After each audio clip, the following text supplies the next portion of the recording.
கர்த்தருடைய வார்த்தைக்கு நாம் செல்வோம். எபிரேயர் 11:11 விசுவாசத்தினாலே சாராளும் வாக்குத்தத்தம் பண்ணினவர் உண்மையுள்ளவர் என்றெண்ணி கற்பந்தரிக்க பலனடைந்து வயது சென்றவளாயிருந்தும் பிள்ளை பெற்றாள். எல்லாரும் சத்தமாக சேர்ந்து வாசிக்கலாமா? விசுவாசத்தினாலே சாராளும் வாக்குத்தத்தம் பண்ணினவர் உண்மையுள்ளவர் என்றெண்ணி கற்பந்தரிக்க பலனடைந்து வயது சென்றவளாயிருந்தும் பிள்ளை பெற்றாள்.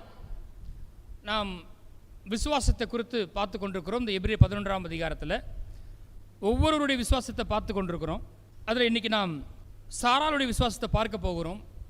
ஆபிரகாம் விசுவாசிகளின் தகப்பனாக இருக்கிறாரு. அவருக்கு பிள்ளை இல்லை. ஆனால் தேவன் அழைத்து, நான் உன்னை பெரிய ஜாதியாக்கி உன்னை ஆசீர்வதித்து உன் பேரை பெருமைப்படுத்துவேன், நீ ஆசீர்வாதமாக இருப்பாய் என்று சொல்லுகிறார். பிள்ளை இல்லாத அந்த ஆபிரகாமை தான் கர்த்தர் அழைச்சு அவரை பெரிய ஜாதியாக்கி அவர் மூலமாக இயேசு வந்து இந்த உலகம் முழுவதும் ரட்சிப்பு போக வேண்டும் என்று திட்டமிட்டிருக்கிறார். ஆரம்பமே எப்படி இருக்கு பாருங்க. நமக்கு தெரியும் ஆபிரகாம் விசுவாசித்தாரு, பிள்ளையை பெற்றுக்கொண்டாங்க என்பது நமக்கு தெரியும். சரியா? ஆபிரகாம் விசுவாசத்தை குறித்து நிறையா நாம் பார்க்க போகிறோம். கடந்த வாரம் மாத்திரம் தான் எடுத்து காண்பிச்சேன், ஒரு விஷயத்தை பார்த்தோம். தொடர்ந்து பார்ப்போம். நீங்கள் இந்த எபிரேயர் 11ஆம் அதிகாரத்தில் கொஞ்சம் வாசித்து பார்த்தீங்கன்னா ஆபிரகாமுக்கு மாத்திரம் கொடுக்கப்பட்ட வசனங்கள் ரொம்ப அதிகம். எபிரேயர் 11 8ஆம் வசனத்திலிருந்து 19ஆம் வசனம் வரைக்கும் ஆபிரகாம் பற்றி தான் போட்டிருக்கு. ஆபேலுக்கு ஒரு வசனம், நோவாவுக்கு ஒரு வசனம், ஏனோக்குக்கு ஒரு வசனம், யாக்கோபுக்கு ஒரு வசனம், யோசேப்புக்கு ஒரு வசனம், எல்லாருக்கும் ஒரு வசனம் கொடுத்துட்டு, ஆனால் ஆபிரகாமை குறித்து மாத்திரம் பேசும்போது 8ஆம் வசனத்திலிருந்து 19ஆம் வசனம் வரைக்கும் ஆபிரகாம் விசுவாசத்தை தான் ரொம்ப பெருசாக பேசுது. ஆக நாம் விசுவாசத்தை கற்றுக்கொள்ள வேண்டுமானால் நம்ம ஆபிரகாம் கொஞ்சம் உற்று பார்க்க வேண்டும். தொடர்ந்து நாம் பார்க்க போகிறோம். போன வாரம் ஆபிரகாம் விசுவாசத்தை கொஞ்சம் பார்த்தோம். விசுவாசத்தினாலே ஆபிரகாம் கீழ்ப்படிந்து தான் சுதந்திரமாக பெறப்போகிற இடத்திற்கு அழைக்கப்பட்ட போது தான் போகிற இடம் இன்னதென்று அறியாமல் புறப்பட்டு போனான். அதை குறித்து நான் பார்த்தோம். நீங்கள் அதை யூடியூப்பில் கேட்கலாம். இப்படி பிள்ளை இல்லாத ஆபிரகாமை சாராளையும் கர்த்தர் தெரிந்து கொண்டு அவங்களுக்கு பிள்ளையை கொடுத்து பெரிய காரியங்களை செஞ்சார். அவங்களுக்கு பிள்ளை இல்லைன்னா சொல்ல முடியும். இன்னைக்கு நீங்கள் எத்தனை பேர் ஆபிரகாமின் பிள்ளையாக இருக்கிறீங்க? ஆமேன். சொல்ல முடியுமா? அப்படி ஒரு தேசமே ஆபிரகாமுடையது தான். எவ்வளோ பெரிய தேவன் அவர். அப்போ நம்ம ரொம்ப ஆபிரகாம் ரொம்ப பெருசாக பேசுவோம், உண்மைதான். ஆனால் இங்கே இந்த எபிரேயர் 11:11 ரொம்ப தெளிவாக போட்டிருக்கு. விசுவாசத்தினாலே சாராள்னு போடலை. வாசிங்க, என்ன போட்டிருக்கு? விசுவாசத்தினாலே, சத்தமா சொல்லுங்க, சாரா லும். அந்த ரொம்ப முக்கியம். சாரா லும்னு ரொம்ப முக்கியம். ஆமாம், ஆபிரகாம் மட்டும் விசுவாசிக்கல, சாராளும் விசுவாசித்தாள். அவளுடைய விசுவாசம் ரொம்ப மேன்மையான ஒன்று. அவள் விசுவாசிக்கலன்னா பெற்றெடுத்திருக்க முடியாது. ஆபிரகாம் மட்டும் விசுவாசிச்சாரு, சாராளுக்கு அதுக்கு சம்பந்தம் இல்லை, அப்படி சொல்லவில்லை. அந்த சந்ததி உண்டானதுல சாராளுக்கும் ஒரு பங்கு இருக்கிறது. விசுவாசத்தினாலே சாராளும் வாக்குத்தத்தம் பண்ணினவர் உண்மையில் என்பதை எண்ணி கற்பந்தரிக்க பலனடைந்து வயது சென்றவளாயிருந்தும் பிள்ளை பெற்றாள். ஆக நாம் கொஞ்சம் சாராளை கொஞ்சம் உத்து பார்க்கணும். வேதம் அப்படி சொல்லுது. இன்னைக்கு நம்ம பார்க்க போகிறோம். விசுவாசத்தினாலே சாராளும், கடைசி வார்த்தையை வாசிங்க இந்த வசனத்தில், பிள்ளை பெற்றாள். சரியா? விசுவாசத்தினாலே சாராளும் பிள்ளை பெற்றாள். சாராள் எப்படி பிள்ளையை பெற்றாள்? விசுவாசத்தினாலே. சாராள் தேவனிடத்திலிருந்து பிள்ளையை பெற்றுக்கொண்டாள். சாராள் எப்படி பெற்றுக்கொண்டாள்? விசுவாசத்தால் பெற்றுக்கொண்டாள். தேவனுடைய கிருபை நிறைய நன்மைகளை நமக்கு சிலுவையினமாக சம்பாதித்து வைத்திருக்கிறது. சுகத்தை, ஆசீர்வாதத்தை, நன்மைகளை, பெருக்கத்தை, உயர்வை தேவன் தமது குமாரனை அனுப்பி ரத்தத்தை சிந்தி நம்முடைய தீமையெல்லாம் அவர் மேலே சுமத்தி எல்லா நன்மைகள் நமக்கு பங்காக்கி இருக்கிறார். கிருபை அதை செய்திருக்கிறது. நாம் அதை செய்ய முடியாது. ஆனால் எப்படி பெற்றுக்கொள்ள போறோன்னு கேட்டால் அது நமக்கு ஒரு பங்கு இருக்கிறது. விசுவாசத்தினாலே சாராளும் பிள்ளை பெற்றுக்கொண்டாள். அப்போ தேவனுடைய கிருபை நமக்கு சம்பாதித்து வைத்ததை பெற்றுக்கொள்வதற்கு ஒவ்வொருவருக்கும் ஒரு பங்கு இருக்கிறது. எத்தனை பேர் ஆமென் சொல்றீங்க? ஆபிரகாம் விசுவாசிச்சாருங்க, நல்லதுங்க, நம்பி வந்தாரு, ரைட்டு. ஆபிரகாமுக்கு பிள்ளை உண்டானது என்பதில் ஆபிரகாமுக்கு மாத்திர பங்கு இல்லை, யாருக்கு பங்கு இருக்குது? சாராளும் விசுவாசித்தாள். தேவனுடைய கிருபை சம்பாதித்து வைத்த நன்மைகளை எடுத்துக்கொள்வதற்கு எப்படிங்க எடுக்கிறது? நிறைய இப்போ இங்கே நன்மை இருக்குது அல்லது சாக்லேட்ஸ் இருக்குது, நான் உங்கள் முன்னாடி நீட்டுறேன், நீங்கள் என்ன செய்வீங்க? நீங்களே பிச்சு என் வாயில் போட்டுங்க பாஸ்டர் அப்படியே சொல்லுவீங்க. என்ன பண்ணுவீங்க? நீங்கள் உங்களுக்கு எவ்வளோ வேணும்னு எடுப்பீங்க, எவ்வளோ வேணாலும் செஞ்சீங்க எடுத்துக்கலாம். எப்படி எடுப்பீங்க சொல்லுங்க? கையை நீட்டி எடுப்பீங்க, கரெக்டா? அது மாதிரி பாருங்க, தேவனுடைய கிருபை சம்பாதித்து வைத்த அந்த நன்மைகளை நான் விசுவாசிக்கும் போது ஆவிக்குரிய விதத்தில் கரங்களை நீட்டி எடுத்துக்கொள்கிறேன். சரி, அப்போ விசுவாசிக்கிறது ரொம்ப கஷ்டமா அப்படின்னு கேட்டால், இந்த சாராள் ரொம்ப காம்ப்ளிகேட்டடான ஒரு ஆள். ஆனால் அவங்க வந்து விசுவாசித்து பெற்றுக்கொண்டாங்க. அதை நம்ம பார்க்க போகிறோம். முதல்ல அவங்களுடைய நிலையை பார்ப்போமே. பைபிளில் எடுத்தவனே சாராளை பற்றி என்ன போட்டிருக்குன்னு வாசிக்கலாமா? வாசிங்க போங்க. நமக்கே ரொம்ப வருத்தமாக இருக்கும். ஆதியாகமம் 11ஆம் அதிகாரம் முதல் வார்த்தையை மாத்திரம் வாசிப்போம். ஆதியாகமம் 11:29 வாசிக்கலாமா? ஆபிராமும் நாகோரும் தங்களுக்கு பெண் கொண்டார்கள். ஆபிராமுடைய மனைவிக்கு சாரா என்று பேர். முதல்ல இங்கே தான் என்ன செய்யுது? பேர் வருது. ஆபிராமுக்கும் சாராய்க்கும் திருமணம். ஆபிராம் திருமணம் பண்ணாராம். யாரை திருமணம் பண்ணாராம்? சாராய். அப்படி மனைவி பேர் சாராயின்னு போட்டிருக்கு. அடுத்த உடனே 30 போட்டிருக்கு, சாராய்க்கு பிள்ளை இல்லை. என்ன போட்டிருக்கு? சாராய்க்கு பிள்ளை இல்லை. முதல் வார்த்தையே அவளுக்கு பிள்ளை இல்லை, அவளால் பிள்ளை பெற்றெடுக்க முடியாது. இப்போதான் திருமணம் ஆயிருக்கு, ஆனால் அவளால் பிள்ளை பெற்றெடுக்க முடியாத ஒரு சூழ்நிலையாக இருக்குது. அவளை குறித்து வேதம் சொல்லுகிற முதல் அறிமுகமே சாராய்க்கு பிள்ளை இல்லை. அது எவ்வளோ கஷ்டமான காரியம். ஆனால் அதே வேதம் சொல்லுது, வாசிங்க. ஆதியாகமம் 17ஆம் அதிகாரத்தில் 15-16 வாசிங்க. பின்னும் தேவன் ஆபிரகாமை நோக்கி, உன் மனைவி சாராயை இனி சாரா என்று அழையாதிருப்பாயாக, சாராள் என்பது அவளுக்கு பேராயிருக்கும். நான் அவளை ஆசீர்வதித்து அவளாலே உனக்கு ஒரு குமாரனையும் தருவேன். அவள் ஜாதிகளுக்கு தாயாகவும் அவளாலே ஜாதிகளின் ராஜாக்கள் உண்டாகவும் அவளை ஆசீர்வதிப்பேன். Price the Lord. பாருங்க, சூரனை ஒன்று சொல்லுது, சாராய்க்கு பிள்ளை இல்லை. அப்படி ஆரம்பம் வந்து பிள்ளை இல்லை. ஆனால் தேவன் அவளை சந்திக்கும் போது சொல்றாரு, பரவாயில்ல இருந்துட்டு போட்டோம், அதை பற்றி பிரச்சனை இல்லை. அவர் சொல்றாரு, நான் ஒன்று பண்ண போறேன், நான் அவளை ஆசீர்வதித்து அவளாலே உனக்கு ஒரு குமாரனை தருவேன். பிள்ளை யார் தர்றா? அழகா போட்டிருக்கு பாருங்க. நேற்று ஒரு வசனம் போட்டேன், பார்த்தீங்களா? பார்ப்பீங்களா? அதெல்லாம் இந்த நேற்று அனுப்பிச்சிருந்தேன். சந்தோஷமான பிள்ளை தாய்ச்சி ஆக்குவார். அது ஆங்கிலத்தில் ரொம்ப அழகாக வந்திருக்குது. He maths. பிள்ளை இல்லாத ஒரு மகளை ஹீ மேக்ஸ், அவர் ஆக்குகிறாராம். என்ன ஆக்குறாராம்? ஜாய்ஃபுல் மதரா மாத்துறாராம் கர்த்தர். இங்கே அதான் சொல்றாரு, நான் பிளஸ் பண்ணா போதும், காரியம் என்ன செய்யும்? மாறும். நான் அவளை ஆசீர்வதித்து அவளாலே, இல்லை சொல்லுங்க, அவளாலே. யாரும் முடியாது, யாரால் நடக்காது அப்படி நினைக்கிறாங்களோ பாருங்க, இந்த பிரசங்கம் வந்து பிள்ளைக்காக மாத்திரம் கிடையாது, சாராளை குறித்து மாத்திரம் கிடையாது, எல்லாருக்கும் இது பொருந்து போகுது. யாரால் அது முடியாதுன்னு சொல்றாங்களோ கர்த்தர் சொல்றாரு, அவளால் முடியாதுன்னு நீ சொன்ன, அவளாலே உனக்கு ஒரு குமாரனை தருவேன். அவளாலே. உங்களால் இந்த காரியத்தை செய்ய முடியாது நிறைய பேர் சொல்றாங்களா? ஆனால் கர்த்தர் சொல்றாரு, உங்களை கொண்டு அதை செய்ய போறேன் இயேசு நாமத்தினால. உங்களால் இதை செய்யவே முடியாது, உங்களுக்கு தகுதியே கிடையாதுன்னு சொல்றாங்க. அப்படித்தான் உங்களை பற்றி அறிமுகம் இருக்குது. அவங்க என்ன வேணா சொல்லிட்டு போகட்டும். ஆனால் தேவன் சொல்றாரு, நான் அவளை ஆசீர்வதித்து, நான் அவனை ஆசீர்வதித்து, நான் ஆசீர்வதிச்சேன்னா காரியம் என்ன செய்ய முடியும்? ஊர்வாயை கர்த்தர் அடைக்க முடியும். எத்தனை பேர் ஆமென் சொல்றீங்க? பொதுவாக என்ன சொல்லுவாங்க? ஊர்வாயை சொல்லவே மாட்டீங்களா? அடைக்க முடியாது. நம்ம தேவன் வந்து பழமொழியை பொய்யாக்குகிற தேவன். பழமொழியில் உங்களுக்கு தெரியுமா? 5 விளையாதது பார்த்தீங்களா? தெரிஞ்சு வச்சிருக்கீங்க. வசனம் கேட்டால் சொல்ல முடிக்க மாட்டேன்றீங்க. இவ்வளோ நேரம் கத்துனேன், வாசிங்க. அப்போல்லாம் ஒன்றும் வாய் திறக்கல.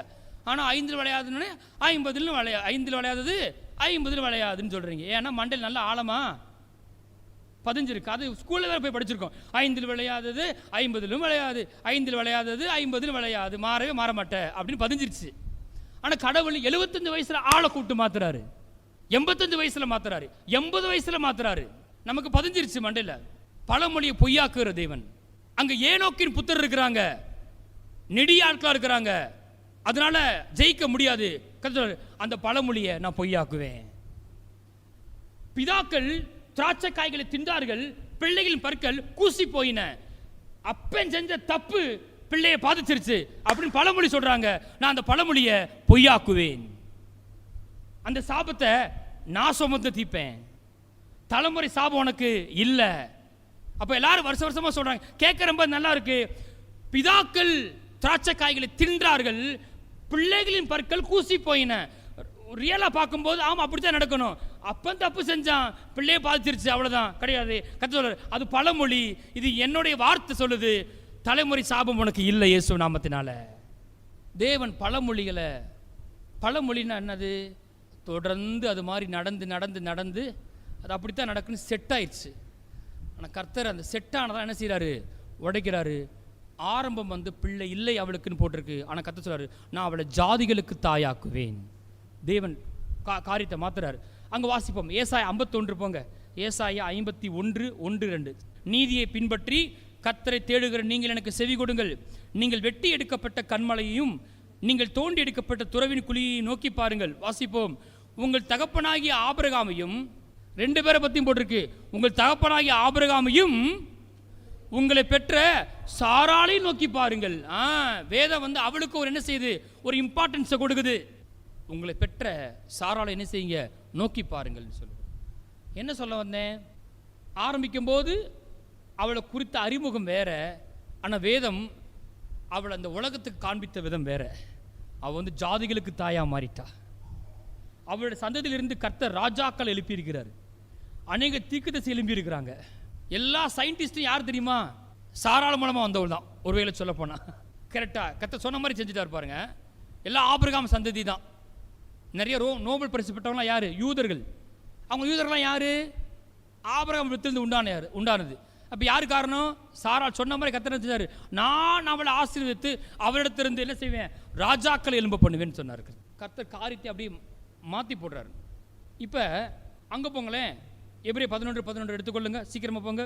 விசுவாசத்தினாலே சாராளும் வாக்குத்தத்தம் பண்ணினவர் உண்மையுள்ளவர் என்று எண்ணி கற்பந்தரிக்க பலனடைந்து வயது சென்றவளாயிருந்தும் பிள்ளை பெற்றாள். அப்போ நான் சொன்னேன், விசுவாசத்தினாலே சாராளும் பிள்ளை பெற்றாள். அப்போ சாராள் பிள்ளையை எப்படி எடுத்துக்கொண்டா, பெற்றுக்கொண்டான்னு கேட்டால் by faith, through her faith பெற்றுக்கொண்டா. இன்னொன்று போட்டிருக்கு, அவளால் பிள்ளை பெற முடியாது, ஆனால் வேதம் சொல்லுது கற்பம் தரிக்க பலன் அடைந்தாள். எப்படி அடைந்தாள்னு கேட்டிங்கன்னா பை ஃபெய்த் என்ன பண்ணா? கற்பம் தரிக்க பலன் அடைந்தாள். எத்தனை பேர் இந்த காலையில் பலன் அடைய விரும்புகிறீங்க? ஆமேன். ஒவ்வொருத்தருக்கும் ஒவ்வொரு விதத்தில் என்ன செய்ய வேண்டியிருக்குது? பலன் தேவையாக இருக்குது. ஆவிக்குரிய பலன் தேவையாக இருக்குது, சரீர பலன் தேவையாக இருக்கிறது, சம்பாதிக்க பலன் தேவையாக இருக்கிறது. அப்போ நம்ம கர்த்தர் வார்த்தையை விசுவாசிக்கும் போது, விசுவாசிக்கிறவர்களாக இருக்கும் பொழுது நான் சொல்லுகிறேன், ஒவ்வொரு நாளும் நாம் பலத்தின் மேல் பலன் அடைகிறோம். ஸ்ட்ரென்த் எப்படி வருதுன்னு கேட்டால் பை ஃபெய்த் நாம் என்ன பண்ணுறோம்? ஸ்ட்ரென்த்தை பெற்றுக்கொள்கிறோம். இவளுக்கு குறிப்பாக பார்த்தீங்கன்னா இவ கற்பம் தரிக்க பலன் அடைந்தாள். சிலருக்கு சம்பாதிக்க பலன் அடைவீர்கள். ஆமேன். எப்போ பலன் அடைகிறன்னு கேட்டால் அவர் பலனை சம்பாதித்து வைத்திருக்கிறாரு, அவரே பலனாக இருக்கிறாரு, வார்த்தைகளை சொல்லியிருக்கிறாரு. நீரே என் ஜீவனின் பலனானவர்னு போட்டிருக்கு பைபிளில். என்னை பலப்படுத்துகின்ற கிறிஸ்துவனால் எல்லாவற்றை செய்ய எனக்கு பலன் உண்டுன்னு போட்டிருக்கு. ஆண்டவராய் கர்த்தர் என் பலன் போட்டிருக்கு. அவர் என் கால்களை மான் கால்கள் போல ஆக்கின்னு போட்டிருக்கு பைபிளில். நான் அதை விசுவாசிக்கும் போது நான் என்ன பண்றேன்? நான் பலன் அடைகிறேன். கற்பம் தரிக்க பலன் அடைந்து பிள்ளையை பெற்றாள். விசுவாசம் வந்து நம்மளை பலன் அடைய செய்கிறது. நிறைய நேரம் சோர்ந்து போயிடும் இல்லையா? சோர்வு உண்டாக்குற காரியங்கள் நிறைய உலகத்தில் நடக்குது, சோர்ந்து போயிடுறோம். ஆனால் எப்படி பலனில் பெருகுதுன்னு கேட்டால் நாம தான் கர்த்தர் வார்த்தையை என்ன செய்யணும்? விசுவாசித்து அதை அறிக்கை செய்து அதை தியானித்து நம்ப என்ன செய்யறோம்? பலன் அடைகிறோம். சாலோட விசுவாசம் ஒரு காரியத்தை பண்ணிச்சு பாருங்களேன். ஒரு குழந்தை எங்கே சுமப்பாங்க? கற்பத்தில் சுமப்பாங்க இல்லையா? எங்கே சுமக்கணுமோ, எங்கே உண்டாகணுமோ அங்கவே என்ன அதுவே எப்படி இருக்குது? பலன் இல்லாமல் இருக்குது. ஆனால் பைபிள் சொல்லி கற்பம் தரிக்க என்ன செஞ்சா? பலன் அடைந்தால் போட்டிருக்கு. அப்போ அது ஒரு சரீரப்பிரகாரமான உறுப்பு. அவ இருதயத்தில் விசுவாசித்தது அவ சரீரத்தில் ஒரு பெரிய மாற்றத்தை என்ன செய்யுது? உண்டாக்குகிறது. அவ கர்த்தர் வார்த்தையை நம்பினா, அதில் பார்க்க போறோம். நம்ம என்ன நம்பினான்னு பார்க்க போறோம், அடுத்த வாரம் பார்ப்போம். அவளோட விசுவாசம் ஒன்று பண்ணுச்சு. அவ சரீரத்தில் இருக்கிற அவர் சரீர உறுப்பை கற்பம் என்ற சரீர உறுப்பை பலனடை செய்து விட்டது. நான் சொல்கிறேன், அதே மாதிரி கிட்னியும் பலனடை இயேசு நாமத்தினால. நம்ம சரீரத்தில் எந்த உறுப்பு என்ன செய்ய முடியும்? பலனடைய முடியும். எப்பன்னு கேட்டால், நாம் கர்த்தர் வார்த்தையை விசுவாசிக்கும் போது. அதான் வேதம் சொல்லுது இல்லையா, கழுகுக்கு சமானமாய் உன் வயது திரும்ப வாலிப வயது போல ஆகிறது. ஆமேன். ஸ்ட்ரென்த் என்ன செய்யுது? ரெனியூ ஆகுது, புதிதாகுது. எப்படி கழுகு வந்து முதிர் வயது ஆன போது மறுபடியும் அது என்ன செய்யுது? தன்னுடைய எல்லாம் கேள்விப்பட்டிருப்பீங்க இல்லையா, உயர்ந்த மலைகளில் போய் உட்காந்துக்கிட்டு தன் நகத்தெல்லாம் வந்து தரையில் அடித்து பிச்சு போட்டுட்டு தன்னுடைய சிறகுகள்லாம் அதுவே கொத்தி என்ன செய்யுமா? பிச்சு போட்டுட்டு அப்படியே மலை உச்சியில் வெயிலில் உட்காந்துருமா பாருங்க, காத்திருக்குமா. சொல்கிறாங்க மறுபடியும் என்ன செய்யுமா? புது நகங்கள் புது இறகுகள் முளைக்க ஆரம்பிக்கணும், மறுபடியும் எலும்பி பறக்க ஆரம்பிச்சிருமா. அந்த மாதிரி ஒரு மாற்றம் நம் சரீரத்தில் நடக்கும் இயேசு நாமத்தில். சாராளுடைய சூழ்நிலையை பார்ப்போம். நடக்கவே நடக்காதுன்ற சூழ்நிலை. எபிரேயர் 11:11 மறுபடியும் வாசிங்க. விசுவாசத்தினாலே சாராளும் வாக்குத்தத்தம் பண்ணினவர் உண்மையிலர் என்று எண்ணி கற்பந்தரிக்க பலனடைந்து, வாசிப்போம், வயது சென்றவளாயிருந்தும் பிள்ளை பெற்றாள். வயது சென்றவளாயிருந்தும், அதாவது பிள்ளையை பெற முடியுன்ற அந்த ஸ்டேஜ் அவ என்ன பண்ணிட்டா? தாண்டிட்டா. இன்னும் குறிப்பாக சொல்லவா எத்தனை வயசில் பிள்ளை பெற்றான்னு? ஆதியாகமம் 17ஆம் அதிகாரம் 17 போங்க சீக்கிரமாக. அப்பொழுது ஆபிரகாம் முகங்கொப்புற விழுந்து நகைத்து, பாருங்க, ஆண்டவர் வந்து சொல்றாரு, நான் வந்து உன் மனைவி ஆசீர்வதித்து அவளால் உனக்கு ஒரு குமாரனை தருவேன்னு சொன்னோன்னே ஆபிரகாமுக்கு என்ன வந்துருச்சு? சிரிப்பு வந்து. சிரிப்பு மட்டும் வரல, இந்த ஃப்ரெண்ட்ஸ்லாம் சேர்ந்து பேசிட்டு இருப்பாங்க, பார்த்துருக்கீங்களா? கீழே விழுந்து விழுந்து சிரிச்சுக்கிட்டு இருப்பாங்க. அது மாதிரி ஆபிரகாம் என்ன பண்ணிட்டாரு? கர்த்தர் பேசுறாரு, என்ன பண்ணிட்டாரா? முகங்கொப்புற விழுந்து என்ன போட்டிருக்கு? நகைத்து. வாசிங்க, 100 வயதானவனுக்கு பிள்ளை பிறக்குமோ? 90 வயதான சாராள் பிள்ளை பெறுவாளோ என்று தன் இதயத்தில் சொல்லிக்கொண்டு. சூழ்நிலையை பாருங்க. பிள்ளையை பெறுறதுக்கு ஏஜ் ரொம்ப முக்கியம். இதுதான் வந்து நேச்சுரல். ஆனால் இங்கே எப்படி இருக்குது? இம்பாசிபிளாக இருக்குது. எனக்கு 100 வயசு, அவளுக்கு 90 வயசு. இன்னும் ரொம்ப குறிப்பாக போட்டிருக்கு ரோமர் 4 சாராளுடைய கற்பத்தை பற்றி போட்டிருக்கு. சாராளுடைய கற்பம் செத்து போனதையும் எண்ணாது இருந்தான் போட்டிருக்கு. இப்படிப்பட்ட ஒரு சூழ்நிலை. விசுவாசத்தினாலே சாராளும் வாக்குத்தத்தம் பண்ணினவர் உண்மையிலர் என்று எண்ணி கற்பந்தரிக்க பலனடைந்து வயது சென்றவளாய் இருந்தும் பிள்ளை பெற்றாள். எல்லாம் சொல்லுவோம், சத்தமா சொல்லுங்க. விசுவாசத்தினாலே சாராளும் வாக்குத்தத்தம் பண்ணினவர் உண்மையிலவர் என்று எண்ணி கற்பந்தரிக்க பலனடைந்து வயது சென்றவளாய் இருந்தும் பிள்ளை பெற்றாள். அதாவது நடக்கவே நடக்க முடியாது என்ற சூழ்நிலையில் கூட அவள் விசுவாசித்து அதை பெற்றுக்கொண்டாள். அவளும் பாருங்க, திருமணமானதுலேருந்து யோசித்து பார்த்துட்டே இருந்திருக்கா. எத்தனை வயசு? 75 வயசுல தேவன் வந்து ஆபிரகாமை சந்திக்கிறாரு. நான் உங்களுக்கு இப்போ காண்பிச்சேன். ஆபிரகாமே சொல்லாரு, எனக்கு வயசு 100, அவளுக்கு வயசு 90. நல்லா கவனிக்கிறீங்க, வெரி குட். சரியா? அப்போ எப்பயுமே பைபிள் பேசும்போது ஆபிரகாமுக்கு வந்து அப்போ வயசு 85 சொன்னால் சாராளுக்கு எத்தனை வயசு? 2 வாழைப்பழம், ஒன்று இந்தா இருக்குது, இன்னொன்ற மாதிரி இருக்குது. சரியா? அதாவது ஆபிரகாம் சொல்றாரு, எனக்கு வயசு 100, அவளுக்கு வயசு 90. அப்போ ஆபிரகாமுக்கு 85 சொல்லும் போது சாராளுக்கு எத்தனை வயசு இருக்கும்? 75. சரியா? 10 குறைச்சிக்குங்க. ஓகேவா?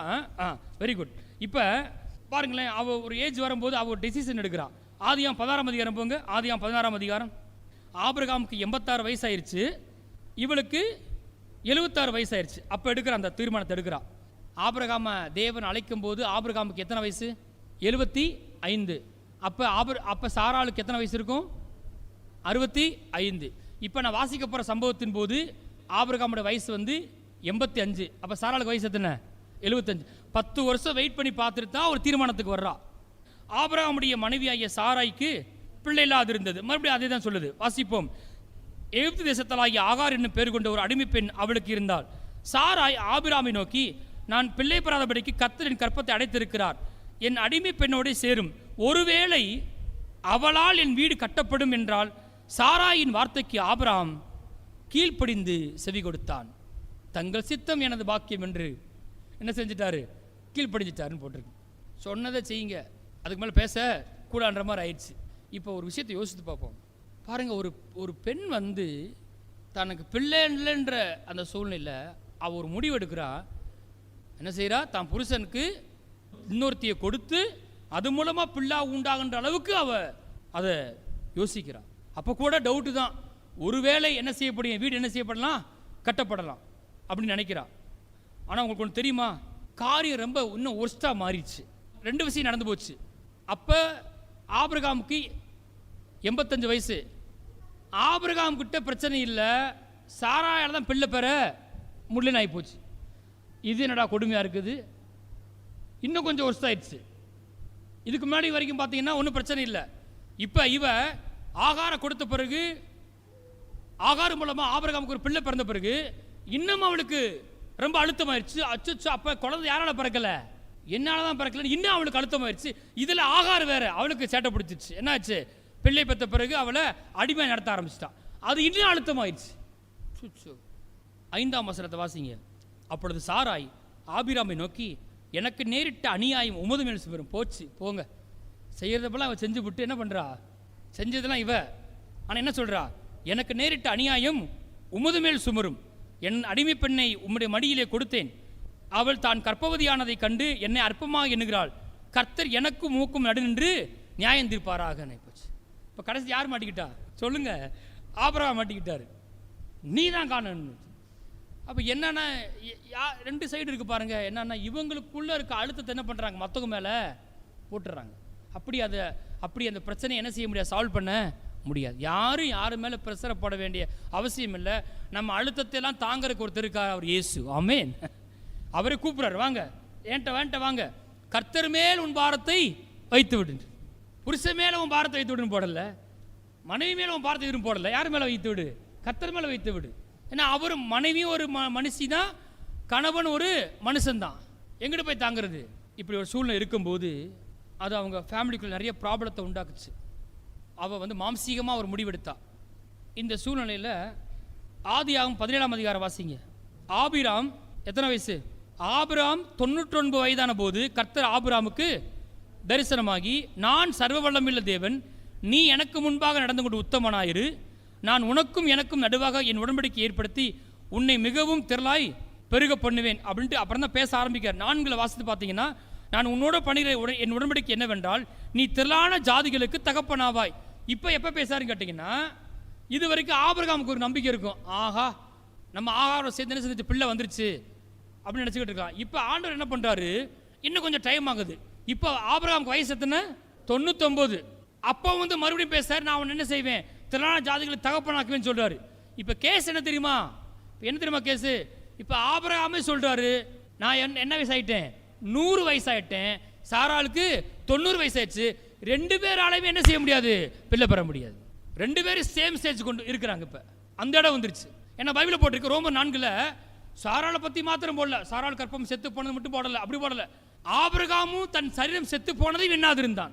அவரும் பிள்ளை பெற முடியாத ஒரு இடத்துல போய் நின்ட்டார். இப்போ 2 பேர் இடத்துல நிற்கிறாங்க. இனி இப்போ என்ன பண்ணுறது, நம்ம ஒரு வழியை பண்ணுவோன்னு பண்ணால் அதுவும் என்ன செய்ய முடியல, ஒர்க் அவுட் ஆகலை. பாருங்க 2 பேருக்கும் அதே எண்ணம். என்ன கவனிக்க பாருங்களேன், சாராள் சொல்கிறா, நான் என்ன பண்ணுறேன், அடிமை பெண் ஆகாரம் தர்றேன், நீ என்ன செய்யும், அவள் மூலமாக பிள்ளையை பெற்றெடுத்து அது மூலமாக என் வீடு கட்டப்படுன்னு பார்த்தா அது கொலாப்ஸ் ஆகி போச்சு. நம்மால் ஆபிரகாம் சொல்கிறாரு, எனக்கு 100 அவளுக்கு 90, இனி பிள்ளை பிறக்குமா, அதனால் ஒன்று பண்ணுங்க, இஸ்மவேல் உமக்கு முன்பாக பிழைப்பானாக. நாங்கள் ஐடியா தர்றோம், உங்களுக்கு இப்போ என்ன வேணும், சந்ததி தானே வரணும். நீங்கள் என்ன சொன்னீங்க, தெளிவாக சொன்னார், நான் அவளை ஆசீர்வதித்து ஆகாராலே போடல, என்ன போட்டிருக்கு, அவளாலே உனக்கு ஒரு பிள்ளை குமாரனை தருவேன் தெளிவாக சொன்னார். சாராய் மூலமாக தான் உனக்கு குமாரனை தருவேன், அப்படிதான் சந்ததி உண்டாகணும். நீங்களா முடிவெடுத்து ஆகார மூலமா உண்டான பிள்ளை மூலமாக தேவ காரியம் நடக்க போறது இல்ல. 2 பேரும் ஒரே பிளான்ல இருக்கிறாங்க. சாராள் சொல்றா, இந்த ஆகாரம் வச்சுக்கோ, பிள்ளையை பெற்றெடு. ஆபிரகாம் சொல்றாரு, ஏன் கஷ்டப்படுத்துறீங்க, இந்த நம்புறதுன்ற பெரிய கஷ்டம். இவ்வளவு சிக்கலுக்குள்ள போயாச்சு, அதெல்லாம் பிரச்சனை இல்லை.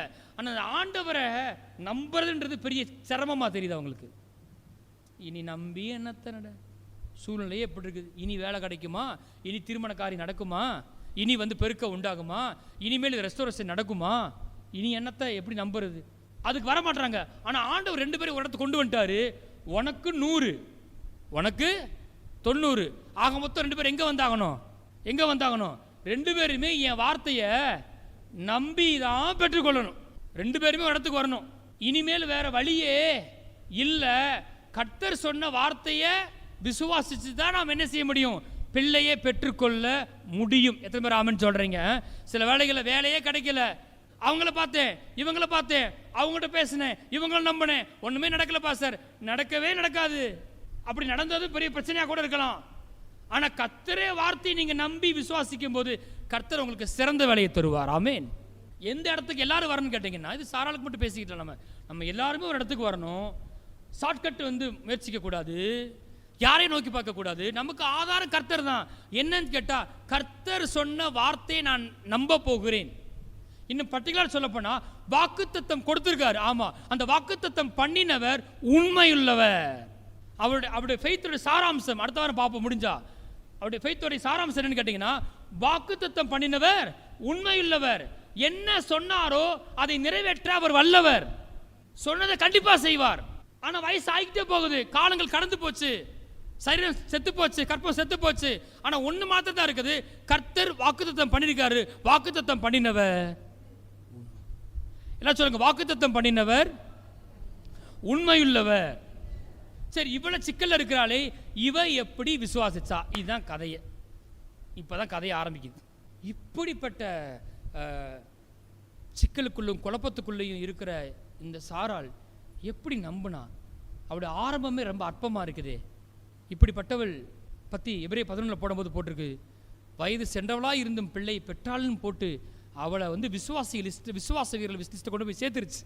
எப்படி நடந்துச்சு? அவள் ஒன்று தான் நம்பினா, வாக்குத்தத்தம் பண்ணினவர் உண்மையுள்ளவர். இல்லை சொல்லுங்க, வாக்குத்தத்தம் பண்ணினவர் உண்மையுள்ளவர். திரும்ப சொல்லுங்க, வாக்குத்தத்தம் பண்ணினவர் உண்மையுள்ளவர். அதாவது என்ன சொன்னாரோ அதை நிறைவேற்ற வல்லவர் என்பதை நம்பினா. எப்படிங்க இவளுக்குள்ள ஃபெய்த் வந்துச்சுன்னு பார்க்க போறோம். நடக்கவே முடியாத சூழ்நிலை போய் லைஃப் நின்றுச்சு. எப்படிங்க நம்பினா? ஆதியாம் 12:10 வாசிப்போம். அத்தேசத்திலே பஞ்சம் உண்டாயிற்று, தேசத்திலே பஞ்சம் கொடிதாய் இருந்தபடியால் ஆபிராம் எகிப்து தேசத்திலே தங்கும்படி அவ்விடத்துக்கு போனான். தொடர்ந்து வாசிப்போம். அவன் எகிப்து சமீபமாய் வந்தபோது தன் மனைவி சாராயை பார்த்து, நீ பார்வைக்கு அழகுள்ள ஸ்திரீ என்று அறிவேன். எகிப்தியர் உன்னை காணும்போது இவள் அவனுடைய மனைவி என்று சொல்லி என்னை கொன்று போட்டு உன்னை உயிரிட வைப்பார்கள். ஆகையால் உன்னிமித்தம் எனக்கு நன்மை உண்டாகும்படிக்கும் உன்னாலே என் உயிர் பிழைக்கும்படிக்கும் நீ உன்னை என் சகோதரி என்று சொல் என்றான். நீ என் மனைவின்னு சொன்னா அவன் என்ன செய்வானுங்க? என்ன கொன்று போட்டு தூக்கிட்டு போயிடுவானுங்க. அதனால ஒன்று பண்ணுவோம், வேற வழியில் அங்கே தான் போய் ஆகணும். ஒன்று செய், நீ என்னுடைய சகோதரின்னு சொல்லு. ஒன்றை தூக்கிட்டு போனால் தூக்கிட்டு போகட்டும், ஆனால் உன்னால் என் உயிர் பிழைக்கட்டும் அப்படின்னு சொல்கிறார். கெஞ்சி வேண்டிக் கொள்கிறேன். சொன்ன மாதிரி நடந்து போச்சு. அந்த ஊருக்குள்ளே போன உடனே எல்லாரும் என்ன பண்ணுறாங்க? பார்க்குறாங்க. பாருங்கள், இதை போய் பார்த்துட்டு சாராய் உள்ளே வந்த உடனே ரொம்ப அழகானவளாக இருக்கிறா அப்படின்னு சொல்லிட்டு போய் ராஜத்தை அறிவிக்கிறாங்க. அவன் அப்படியா தூக்கிட்டு வாங்கன்ட்டான். சாராள் இப்போ சாராய் பார்வோன் அரண்மனையில் இருக்கிறா. ஆபிரகாம் அங்கே, அப்பாடா அவள் போனால் போட்டு நாம தப்பிச்சோம் அப்படின்னு பேசாமல் இருக்கிறாரு. ஆபிரகாமால் ஒன்றும் பண்ண முடியல. என்னத்தை செய்கிறது? ராஜாக்கு விரதமாக போய் என்ன பண்ணுறது? தனி ஒரு ஆளாக இருக்கிறாரு. தேவன் அங்கே பார்வோன்ட்டு என்ன பண்ணுறாரு? இடைப்படுறாரு. நீ அழைச்சிட்டு வந்தது யாரு தெரியுமா? ஒரு தீர்க்கதரிசியுடைய மனைவின்னு சொல்லுகிறார். அங்கே வாசிப்போம், 16 வாசிங்களேன். அவள் நிமித்தம் அவன் ஆபிரகாமுக்கு தயை பாராட்டினார் அப்படின்னா ரைட்டு. தங்கச்சி என்ன பண்ணிட்டாரு? கொடுத்துட்டாருன்னு சொல்லிட்டு என்ன பண்ணுறாரு? அவனுக்கு ஆடு மாடுகளும் கழுதிகளும் வேலைக்காரரும் வேலைக்காரிகளும் கோழிகை கழுதிகளும் ஒட்டகங்களும் கிடைத்தது. சரி, ஓகே. தங்கச்சியை கொடுத்துட்டாருன்னு சீர் கொடுக்குறாரு. கடவுள் ஒரு சீர் கொடுக்குறாரு. பார்க்கலாமா? வாசிங்க, அடுத்த வருஷம் போட்டிருக்கு 17. ஆபிரகாமுடைய மனைவியாகிய சாராய் நிமித்தம் கர்த்தர் பார்வோனையும் அவன் வீட்டாரையும் மகாவாதிகளால் வாதித்தார். அவன் ஒன்று பண்ற சீர் கொடுக்குறான். கர்த்தர் யார் நிமித்தமாக செயல்படுறார் தெளிவாக போட்டிருக்கு. ஆபிரகாமுடைய மனைவியாகிய சாராய் நிமித்தம். அங்கே இருக்கிறது யாரு? ஆபிரகாமுடைய மனைவி சாராய் அங்கே இருக்கிறார். சாராய்க்காக கர்த்தர் அங்கே வேலை செய்கிறாரு. சாராய் அங்கே இருக்கக்கூடாது. கர்த்தர் மகாவாதிகள் என்ன பண்றாராம்? வாதித்தான் போட்டிருக்கு. பயந்துட்டான் அந்த பார்வோன். ஆபிரகாம் அழைச்சி கேட்குறான், என்னையா அப்படி பண்ணிவிட்ட? எனக்கு ஏன் அப்படி செஞ்ச? ஏன் இப்படி இவளை சகோதரின்னு சொன்ன? அப்படி சொன்ன பிறகு இந்த அவன் மனைவி என்ன செஞ்சு கூட்டுட்டு போ. அப்படியே இந்த வெள்ளியும் பொண்ணையும் ஆடுகள் என்ன செஞ்சு கூட்டு போ. யாரும் உங்களை என்ன செய்ய மாட்டாங்க, தொந்தரவு பண்ண மாட்டாங்க. யார் அவங்க என்ன செய்யக்கூடாது, தொடக்கூடாதுன்னு சொல்லி ஆணை எடுக்கிறான். அப்போ இந்த விஷயத்தை கொஞ்சம் சிந்திச்சு பாருங்களேன். ஒருவேளை ஆபிரகாமுக்கு ரொம்ப கஷ்டமாக இருந்திருக்கும். ஆனால் ரொம்ப கஷ்டப்பட்டது யாரா இருக்குன்னு நினைக்கிறீங்கன்னா, சாராள் போய் என்ன செஞ்சாங்க, மாட்டிக்கிட்டா. நான் கேட்குறேன், சாராளை காப்பாற்றினது யாரு? யார் காப்பாற்றினா? கர்த்தர் காப்பாற்றினாரு. சாராளை காப்பாற்றுறதுக்காக கர்த்தர் ஏதோ ஒன்றை செஞ்சிருப்பாரு. அது அத்தனை கர்த்தர் சாராய்க்காக செய்கிறார். சாரா அதை கேள்விப்பட்டிருப்பா, எனக்காக தேவன் வேலை செய்கிறாரா? அவளுக்குள்ள பதிஞ்சிருக்கும். கர்த்தர் சொல்லி அழைச்சாரே, என்னையும் என் கணவனையும் இந்த தேசத்தை விட்டு புறப்பட்டு வா, நான் உன்னை பெரிய ஜாதியாக்கி உன் ஆசிரியத்துவம் பேரை பெரும்படுத்தேன்னு சொன்னாரே, அந்த கர்த்தர் எனக்கு அப்போ வேலை பார்க்குறாரு. இக்கட்டில் மாட்டுன்னு அப்படியே விடலையே, ஹஸ்பண்டால முடியல, ஆனால் தேவன் விடலையே. தனக்கு பிள்ளை இல்லைன்ற ஒரு பக்கம் இருந்தால் கூட தேவனை பற்றின ஒரு வெளிப்பாடு உள்ள இறங்க ஆரம்பிக்குது. அனுபவ ரீதியாக அவளுக்குள்ள உள்ள போகுது.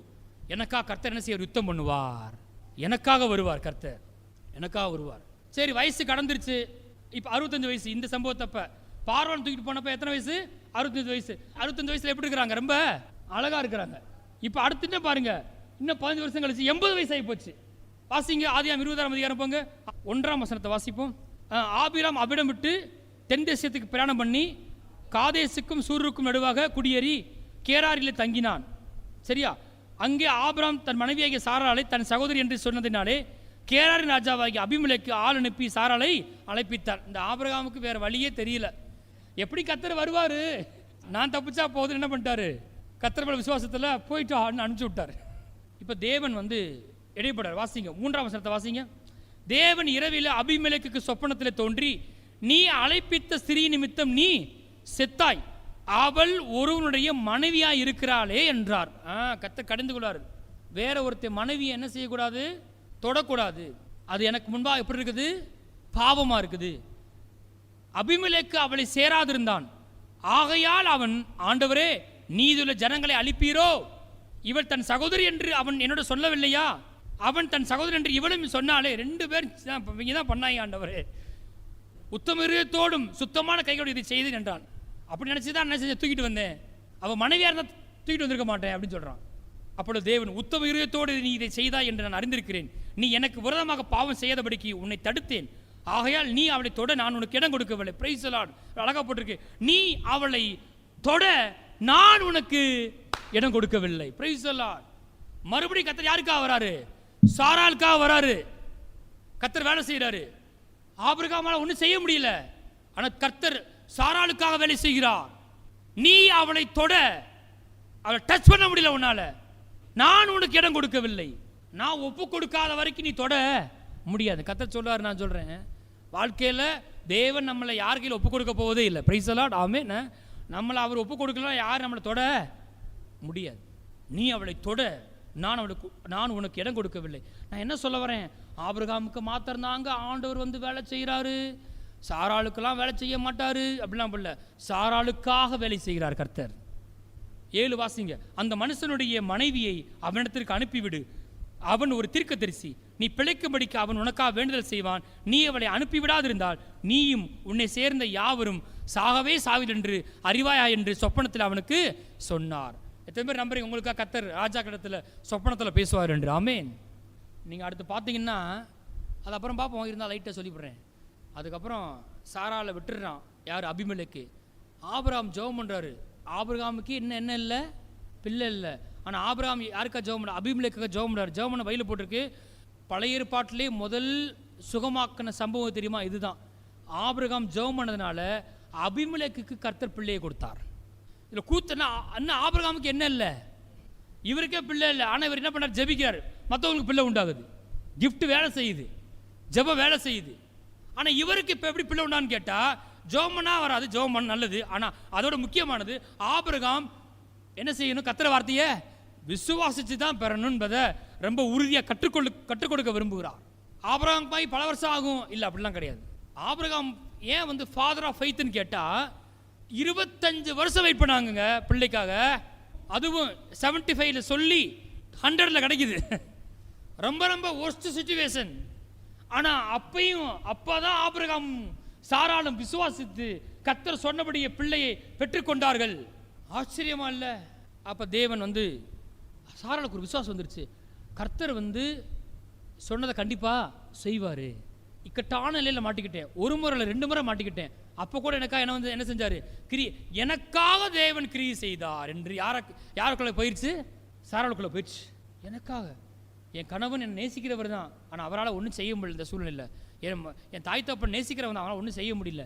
எனக்கு அந்த நண்பர் உதவி அவரால் ஒன்றும் செய்ய முடியல. ஆனால் அவங்க எனக்காக கஷ்டப்படுறாங்க, அழுகுறாங்க, எல்லாம் ஓகே தான். ஆனால் அவங்களால ஒன்றுமே செய்ய முடியல. ஆனால் எனக்காக யார் கிரியை செய்ய முடியும்? கர்த்தர் கிரியை செய்யும். நம்ம பார்த்தது போலவே அனுபவ ரீதியாக அவளுக்கு சில நேரங்களில் கர்த்தரை பற்றின வெளிச்சம் வருது. எனக்கா கர்த்தர் எந்த சூழ்நிலையும் வருவார், வந்து கிரியை செய்வார் என்று நம்ப ஆரம்பிக்கிறேன். ஏன்னா சொன்னதை அவர் என்ன செய்வார்? கண்டிப்பாக செய்வார்.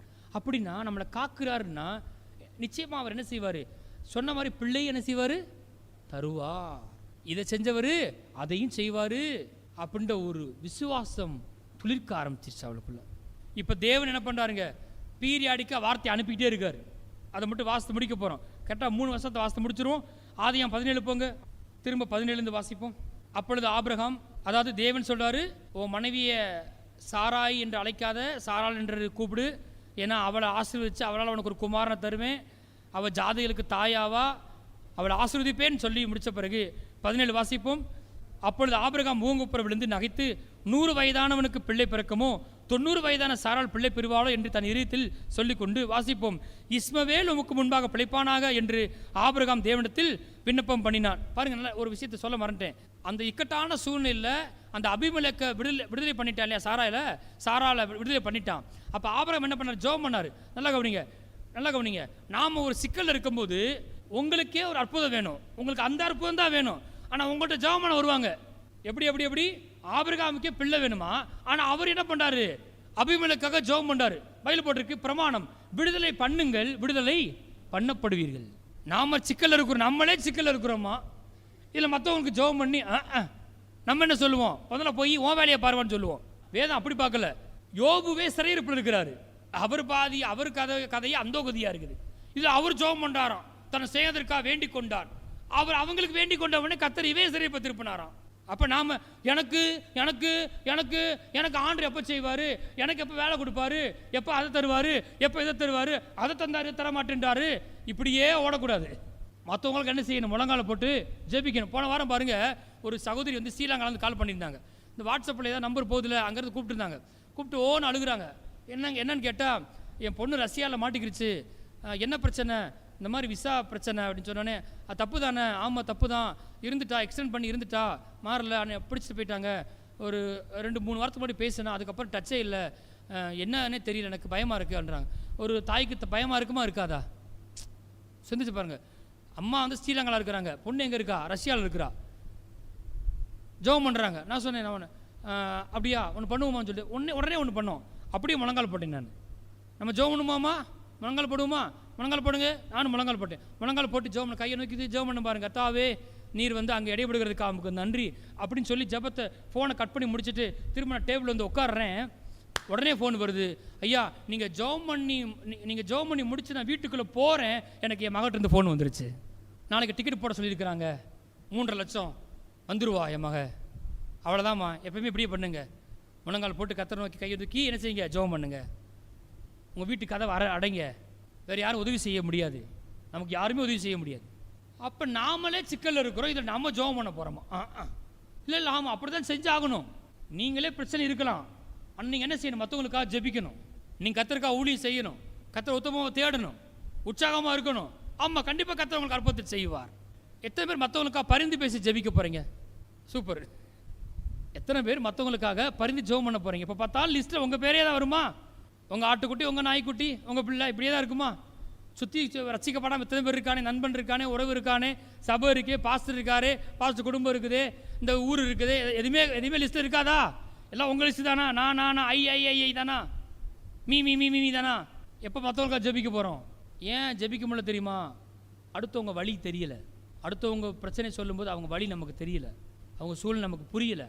சும்மா சொல்லிக்கிறோம், ஜெபம் பண்ணிக்கிறோன்னு சொல்கிறோம். உண்மையான வழி தெரிஞ்சால் கண்டிப்பாக என்ன செய்வோம்? முழங்கால் போட்டு ஜெபம் பண்ணுவோம். அடுத்தவன் வழி பிரச்சனை சொல்லும்போது உச்சி கொட்டாமல், சும்மா ஏதோ ஆறுதலுக்கு பேசாமல், அவங்க வாழ்க்கையில் பெரிய மாற்றம் நடக்குன்னு நம்ம நினச்சோம்னா நம்ம வாழ்க்கையிலே பிரச்சனை, அது வேறு விஷயம். இப்போ ஆனால் அந்த சமயத்துலேயும் கூட நம்ம மற்றவங்களுக்காக ஜெபிச்சோம் அப்படின்னா, மனதுருக்கத்தின் உள்ளத்தோடு ஜெபிச்சோன்னா கர்த்தர் பதில் கொடுக்குறா இருக்கிறார். ஆமென். இயேசுவின் நாமத்தில் ஜெபிக்கணும். அவர் சொல்றாரு, இஸ்மவேல் உனக்கு முன்பாக பிழைப்பானாக என்று ஆபிரகாம் விண்ணப்பம் பண்ணினான். கர்த்தர் சொல்றாரு, என்ன எனக்கு ஐடியா கொடுத்தே தெரியுறீங்க ரெண்டு பேரும் மாற்றி மாற்றி, புருஷனும் பொண்டாட்டியும். கவனிங்க, வாசிப்போம். 18-19 போட்டிருக்கு, அப்பொழுது தேவன், உன் மனைவியாகிய சாராள் நிச்சயமாய் உனக்கு ஒரு குமாரனை பெறுவாள், அவனுக்கு ஈசாக் என்று பேடுவாய். கர்த்தர் எப்படி போயிட்டு பாருங்க. பிள்ளை உண்டாகி அந்த பிள்ளைக்கு அது என்ன பிள்ளை? அது என்ன பிள்ளை? ஆம்பளை பிள்ளை. அந்த ஆம்பளை பேர் என்னது? அவர் ரொம்ப தூரமாக போயிட்டு இருக்காரு. இவங்க சொல்றாங்க, ரொம்ப கஷ்டப்படாதீங்க, நான் ஒரு ஐடியா சொல்கிறோம். ஆகாரு பிள்ளை பிறந்துருச்சு, இஸ்மவேலு ப்ளஸ் பண்ணிட்டு போயிட்டே இருங்க. ரெண்டு பேரும் ஒரு இடத்துக்கு வந்துட்டாங்க. இல்லை இல்லை இல்லை இல்லை, நிச்சயமாய் நான் அவளை ஆசீர்வதித்து சாராள் மூலமாக தான் உனக்கு ஒரு பிள்ளையை நான் தருவேன். உன் கற்ப பிறப்பாக இருப்பவனே உனக்கு சுதந்திரவாளியாக இருப்பான். Very good. உன் கற்ப பிறப்பாக இருப்பவனே, நான் இப்படி முடிவு பண்ணிட்டேன், உன்னை கொண்டு தான் செய்வேன், உன் மூலமாக தான் செய்வேன் என்பதை நான் முடிவு பண்ணால் யார் அதை தடுக்க முடியாது. அப்படிதான் செய்வேன். ரொம்ப வீம்புக்காரராக இருப்பார் போல ஆண்டவர். சாராள் கொஞ்சமாக தான் வாழ்க்கையில் நடக்கிறத வச்சு கொஞ்சம் கொஞ்சமாக ஆண்டவர் மேலே ஒரு விசுவாசம் வருது. சொன்னதை செய்கிறவர் எனக்காக வராரு, என்ன காப்பாத்துறாரு. அப்புறம் வார்த்தையை வேறு அனுப்பிக்கிட்டே இருக்காரு. வாசிங்க, ஆதியாகமம் 18 போங்க. ஆதியாகமம் 18:9 வாசிங்க. எப்பவுமே வாழ்க்கையில் நீங்கள் ரொம்ப ரொம்ப சிக்கல் இருக்கும்போது நான் சொல்கிறேன், உங்களை தீர்க்கதரிசிகள் சந்திப்பார்கள், உங்களை தேவ மனுஷங்க சந்திப்பாங்க, கர்த்தர் சந்திக்க வைப்பார். அப்படி இவங்க ரொம்ப வருஷமாக எப்படி இருக்கிறாங்க, ஒன்றுமே நடக்காதுன்னு நினைக்கிறாங்க. ஆனால் தேவ மனுஷங்களை தேவ வார்த்தையை அனுப்பிக்கிட்டே இருக்காரு. இங்கே சோதோம் குமார பட்டணத்தை அழிக்கிறதுக்காக யார் வந்திருக்கா? கர்த்தர் தூதனானவர் வந்திருக்கிறாரு. அந்த 3 பேரும் அதுக்காக தான் வந்திருக்காங்க. வந்தவங்களுக்கு திரும்ப ஆபிரகாம் என்ன பண்றாரு? வீட்டுக்கு அழைச்சி சாப்பாடு போடுறாரு, உபசரிக்கிறாரு. அப்போ அவங்க என்ன பண்றாங்க? அப்போ அவங்க கேள்வி கேட்குறாங்க, எங்க உன் மனைவின்னு கேட்குறாங்க. ஆனால் பர்டிகுலராக கேட்குறாங்க, உன் மனைவி எங்கன்னு கேட்குறாங்க. வந்தவங்க அவங்க வந்துட்டு போகல. என்ன பண்றாங்க? உன் மனைவி எங்க? வாசிப்போம், அங்கே போட்டிருக்கு 9. அவர்கள் அவனை நோக்கி, உன் மனைவி சாராள் எங்கே என்றார்கள். அதோ கூடாரத்தில் இருக்கிறாள் என்றான். அப்போ வாசிப்போம். அப்பொழுது அவர், ஒரு உற்பவ கால திட்டத்தில் நிச்சயமாக இடத்து திரும்ப வருவேன், அப்பொழுது உன் மனைவியாகிய சாராளுக்கு ஒரு குமாரன் இருப்பான். Price the Lord. திரும்ப வருவேன், கையில் பிள்ளையோடு இருப்பான். 11 வாசிங்க. ஆபிரகாமும் சாராளும் வயது சென்று முதிர்ந்தவளாய் இருந்தார்கள், ஸ்திரீகளுக்குள்ளே வழிபாடு சாராளுக்கு நின்று போயிற்று. ஆகையால் சாராள் தன் உள்ளத்திலே நகைத்து, நான் கிழவியும் என் ஆண்டவன் முதிர்ந்த வயதுள்ளவருமான பின்பு எனக்கு இன்பம் உண்டாயிருக்குமோ என்றால். அப்பொழுது கர்த்தர் ஆபிரகாமை நோக்கி, சாராள் நகைத்து, நான் கிழவியாய் இருக்க பிள்ளை பெறுவது மெய்யோ என்று சொல்வானேன்? கர்த்தரால் ஆகாத காரியம் உண்டோ? உற்பவ காலத்திட்டத்தில் இடத்துக்கு திரும்ப வருவேன், அப்பொழுது சாராளுக்கு ஒரு குமாரன் இருப்பான் என்றார். நான் என்ன சொல்ல வரேன், இவ நிலைமையை பேசிட்டே இருந்தா கூட கர்த்தர் ஒரு விஷயத்தை என்ன பண்றாரு? என்ஃபோர்ஸ் பண்ணிக்கிட்டே இருக்காரு. அவங்க சொல்றாங்க இஸ்மவேல், அவர் சொல்ற ஆகார், வழிபாடு நின்று போச்சு, முதிர்ந்த வயது, காதல கர்த்தர் வாங்கவே இல்லை.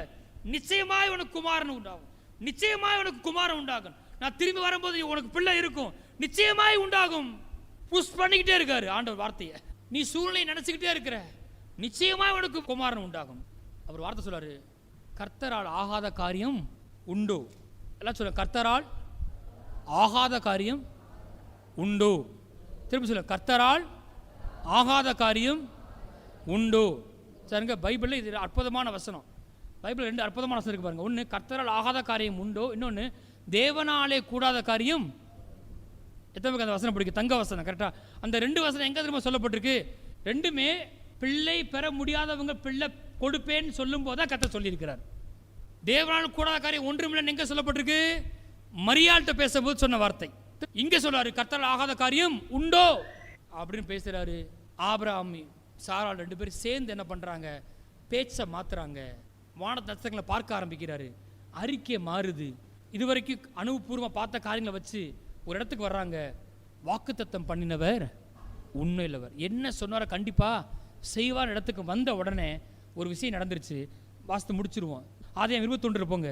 1, கர்த்தர் தாம் சொல்லியிருந்தபடி சாராள் பேரில் கடாட்சமானார். Price the Lord. மறுபடியும் அவள் தேவன் ஆபிரகாமின் தேவன் மாத்திரமல்ல, சாராளின் தேவனுமாய் இருக்கிறார்.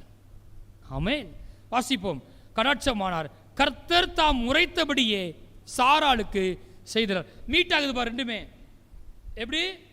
வாக்குத்தத்தம் பண்ணினவர் உண்மையில என்று எண்ணி சொன்னதை கண்டிப்பா செய்வார், உரைத்தபடியே செய்வார் என்று இவள் நம்பும் போதும், அவர் அப்படிப்பட்டவர் இருக்கும்போது 2 சேரும்போது சாராளுக்கு கர்த்தர் உரைத்தபடியே செய்தருளினார். எல்லாம் சொல்லுங்க. உரைத்தபடியே சொன்னபடியே செய்தறினார். சொல்லுங்க, சொன்னபடியே செய்தறினார். நீங்க எத்தனை பேர் நம்புறீங்க சொன்னபடியே செய்தருள்வார் என்று? அவர் அப்படியே தான் இருக்கிறாரு. ஆனா அவர் அப்படித்தான் இருக்காரு. நாம நம்புறோமா? அந்த இடத்துக்கு நான் வரணும். எவ்வளவு பெரிய நெருக்கமான சூழ்நிலை ஆனாலும் சரி, சொன்னபடியே எனக்கு செய்தருள்வார் என்று நான் அந்த இடத்துக்கு வந்த உடனே கனெக்ஷன் உண்டாயிருது. கர்த்தர் தொடுறார். நான் சொன்னேன், கர்த்தர் உங்களை தொடுவாராக. அந்த காலை வேளையில் தொட்டார். ஆபிரகாம் முதிர் வயதாக இருக்கையில் சாராள் கர்ப்பவதியாகி. ஹல்லேலூயா. எல்லா கரங்களை தட்டி கர்த்தரை ஸ்தோத்திரம். பெரிய அற்புதம். ஹல்லேலூயா, ஹல்லேலூயா. இவ்வளவு கஷ்டமான காரியத்தில் சாராள் கர்ப்பவதியாகி, ஆபிரகாம் முதிர் வயதாக இருக்கையில் சாராள் கர்ப்பவதியாகி, தேவன் குறித்திருந்த காலத்திலே அவனுக்கு ஒரு குமாரனை பெற்றாள். என்ன பேர் வச்சாங்க? ஈசாக்குன்னு பேர் வச்சாங்க. 6ஆம் வசனம் வாசிங்க. அப்பொழுது சாராள், தேவன் என்னை நகைக்க பண்ணினார், இதை கேட்க யாவரும் என்னோட கூட நகைப்பார்கள். முதல் ரொம்ப துக்கமாக இருந்தேன். வாழ்க்கை ஃபுல்லாக துக்கம், நெருக்கம், அழுத்தம். ஆனால் தேவன் என்னை நகைக்க பண்ணினார். நான் சொல்கிறேன், கர்த்தர் உங்களை சிரிக்க வைப்பார். ஆமென். தேவன் உங்களை நகைக்க பண்ணுவார். எப்போன்னு கேட்டால், விசுவாசத்தினாலே சாராளும் வாக்குத்தத்தம் பண்ணினவர் உண்மையில் என்று எண்ணி அதன் நிமித்தமாக கற்பம் தரிக்க பலன் அடைந்து வயது சென்றவளாய் இருந்தும் பிள்ளை பெற்றாள். எழுந்திருப்போம், கண்களை மூடுவோம். நாம் எல்லாரும் இருந்த இடத்துல முழங்கால் படியிடுவோம். எல்லாரும் முழங்கால் படியிடுவோம். முழங்கால் படிட முடிந்தவர்கள் முழங்கால் படியிடுவோம்.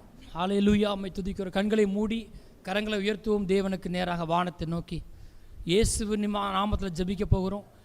பிதாவை நோக்கி ஜெபிக்க போகிறோம். இந்த காலை வேளையிலே நம்முடைய சபையில் சரீர உறுப்புகள் பலனடைய போகிறது. ஹல்லேலூயா. பிள்ளை இல்லாதவருக்கு பிள்ளை உண்டாக போகிறது. திருமண காரியங்கள் வாய்க்காதவங்க திருமண காரியம் வாய்க்க போகிறது. வேலை இல்லாதவருக்கு வேலை கிடைக்க போகுது இயேசு நாமத்தினால. இது நடக்காது, இது நடக்கவே நடக்காது என்கிற காரியங்களில் அற்புதம் நடக்க போகுது இயேசு நாமத்தினால. எல்லாரும் ஹல்லேலூயா, ஹல்லேலூயா. கர்த்தரை ஸ்தோத்தரிப்போம். நன்றி ஆண்டவரே, நன்றி ஆண்டவரே.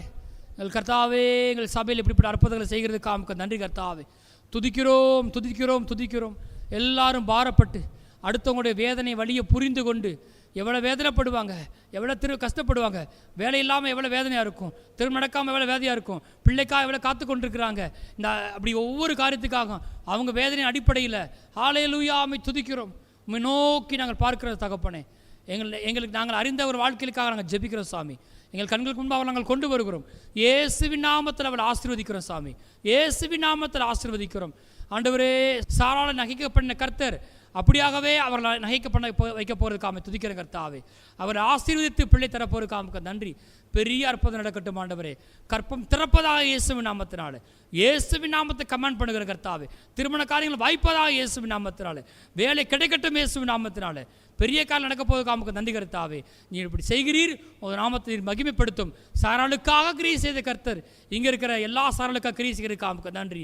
இயேசுவின் நாமத்தில் ஜெபிக்கிறோம் நல்ல பிதாவே, ஆமேன். என் ஆத்துமாவே கர்த்தரை ஸ்தோத்திரி, என் முழு உள்ளமே பரிசுத்த நாமத்தை ஸ்தோத்திரி. என் ஆத்துமாவே கர்த்தரை ஸ்தோத்திரி, கர்த்தர் செய்த சகல உபகாரங்களையும் மறவாதே. Amen. Thank you. God bless you. எழுந்திருப்போம்.